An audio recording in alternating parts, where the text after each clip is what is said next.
करेरा के होम्योपैथिक चिकित्सक डॉक्टर राजेंद्र प्रसाद गुप्ता की नवाती ग्वालियर निवासी स्तुति अशोक गुप्ता को फोर्ब्स मैगजीन ने अपनी सूची में शामिल किया है। मैगजीन ने स्तुति को रिटेल एंड ई कॉमर्स की श्रेणी में टॉप 30 में जगह दी है। इस सफलता पर स्तुति का उसकी ननिहाल करेरा में स्वागत सम्मान किया गया।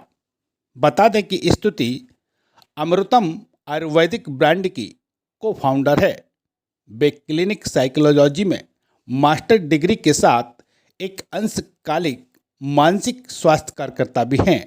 2015 में स्तुति की एक पुस्तक sublimation a collection of poem भी प्रकाशित हो चुकी है। स्तुति से बात की जनपहल न्यूज़ ने। आप देख रहे हैं जनपहल न्यूज़ और मैं सतीश श्रीवास्तव। आज एक मुलाकात करते हैं हमारे करेरा की प्रसिद्ध होम्योपैथिक चिकित्सक डॉक्टर राजेंद्र गुप्ता जी की नातिन स्तुति गुप्ता, जो कि अशोक गुप्ता जी की बेटी हैं।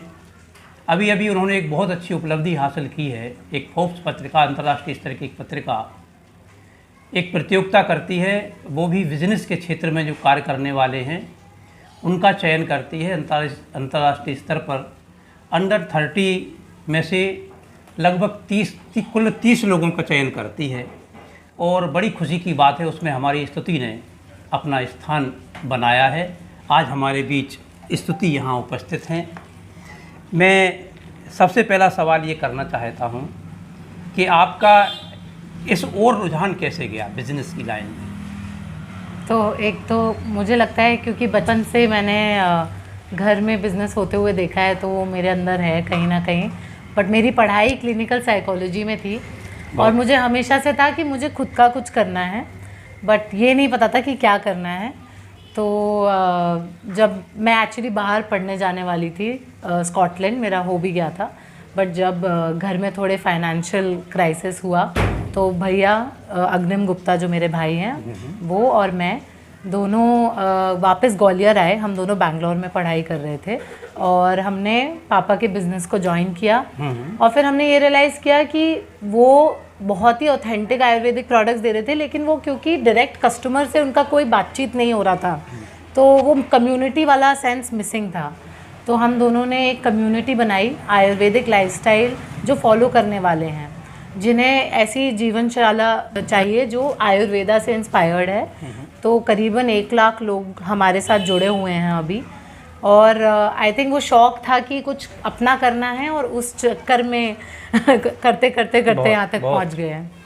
ये फोर्ब्स पत्रिका का कहाँ से आपको ज्ञात हुआ कि इसमें हम सम्मिलित हों, इस प्रतियोगिता में हम सम्मिलित हों?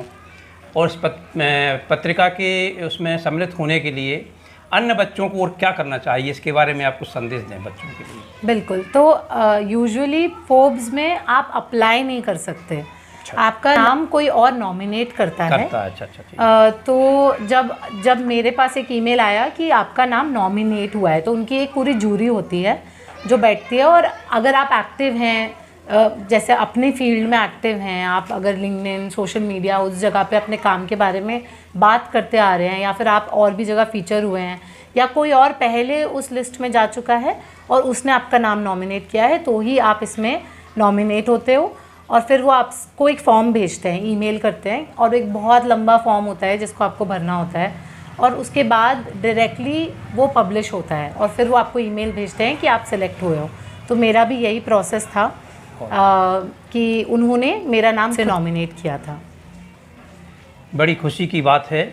निश्चित रूप से यहाँ मैं कहूँगा कि दुख न कर सपने सभी के सब हरित होते नहीं, बीज बोते हैं मगर सब अंकुरित होते नहीं, आदमी को देवता बनते हुए देखा गया, देवता सीधे गगन से अवतरित होते नहीं।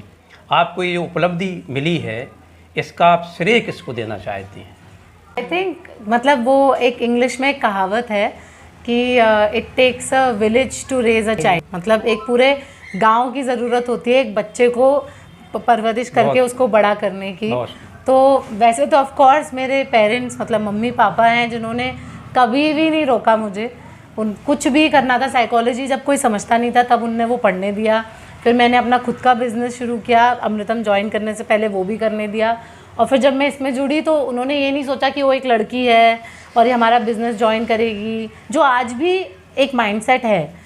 तो वो ऑब्वियसली मम्मी पापा को तो सबसे बड़ा क्रेडिट जाता है, बट उसके अलावा मुझे लगता है कि हर एक व्यक्ति जो मेरे से जुड़ा है उसने कुछ ना कुछ मेरे अंदर ऐसा इंस्पायर किया है जिसकी वजह से आज मैं ये इस लिस्ट में आ पाई हूँ। स्तुति की एक और विशेषता है कि स्तुति ने एक कविता संग्रह की भी रचना की है, सृजन किया है।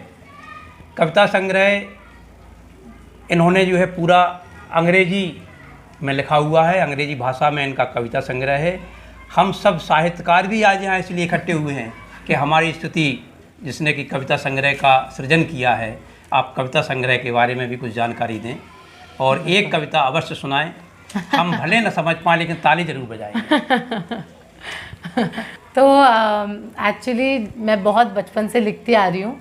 मेरी जो सबसे पहली मेमोरी है बचपन की वो ये है कि नाना पोएम लिखते हैं तो वो रिकॉर्ड करके मम्मी को कैसेट में देते थे, तो मम्मी वो लगाकर बजाती थी। तो आपने सबने सुनी होगी, ना खुदा मेरे हैं मुझको सराहे जाते हैं। तो आई थिंक वो बहुत ही बचपन से मेरे अंदर बीज रहा है कवि का नाना की वजह से। और पापा भी लेखक हैं तो उनका वो जो मिक्स आया है। तो 11 साल की उम्र से मैं लिख रही हूँ और मैं जब 21 साल की थी तो मैंने अपनी बेस्ट सारी कविताओं को संग्रह करके पब्लिश किया है। बुक का नाम सब्लिमेशन है, जो अमेज़ॉन और पूरे ग्लोबली अवेलेबल है, क्योंकि वो पैट्रिज इंडिया पेंगुइन बुक्स की जो एक सिस्टर कंसर्न है उससे पब्लिश हुई थी। और उसमें मैंने अपने कई सारे एक्सपीरियंसेस जो ट्रैवलिंग से रिलेटेड हैं, जो मैंने साइकोलॉजी में जो चीज़ें एक्सपीरियंस करी और जो जब हम बचपन से लेके बड़े होते हैं उसमें जो हमारे एक्सपीरियंसेस होते हैं वो सब लिखे हैं। पर मुझे बहुत शर्म आती है, मैं स्पोकन वर्ड पोएट्री नहीं करती, मैं सिर्फ लिखती हूँ, मैं बोल नहीं पाती आप लोगों की तरह, तो मैं सुना तो नहीं पाऊँगी। बहुत बहुत धन्यवाद। हाँ, बहुत अच्छी बात है। निश्चित रूप से हमारे